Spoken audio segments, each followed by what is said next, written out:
À l'occasion du lancement de la campagne de sensibilisation des parlementaires sur la nécessité d'élever les immunités des personnes citées dans les dossiers de détournement de deniers publics, cas des dossiers Bukangalonzo et Covid-19. Pour une diffusion immédiate, Kinshasa, le 13 mai 2021. L'opinion tant nationale qu'internationale est focalisée ces derniers temps en République démocratique du Congo, non seulement sur la proclamation de l'état de siège, mais aussi sur l'interpellation judiciaire effective de certains acteurs politiques majeurs pour des faits présumés de détournement de deniers publics leur reprochés dans l'exercice de leurs charges d'État.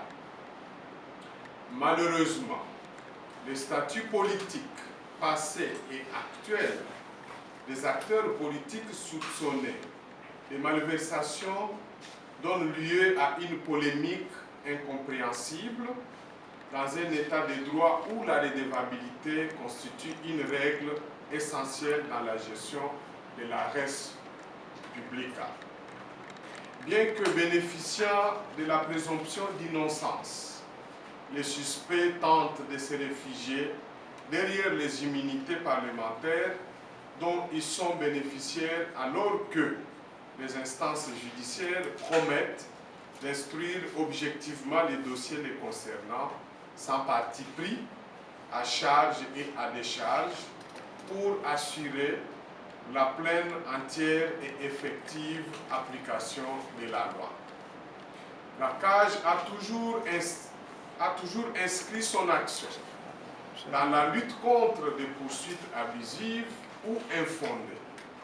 Cependant, il lui revient de plusieurs documents consultés que celles qui sont envisagées à ce jour, c'est-à-dire résultant des investigations dûment menées par l'Inspection générale des finances, IGF ainsi, ont débouché sur des présomptions sérieuses de détournement de deniers publics qui nécessitent un regard pertinent des juges compétents au fin de les confirmer ou les infirmer.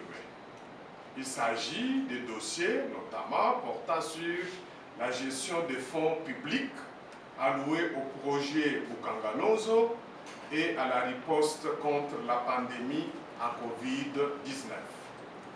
Dès lors, la CAJ rappelle que le détournement des deniers publics et la culture de l'impunité sont des mots à la base du désastre socio-économique qui fait de la République démocratique du Congo un des pays de la planète les plus corrompus et pauvres.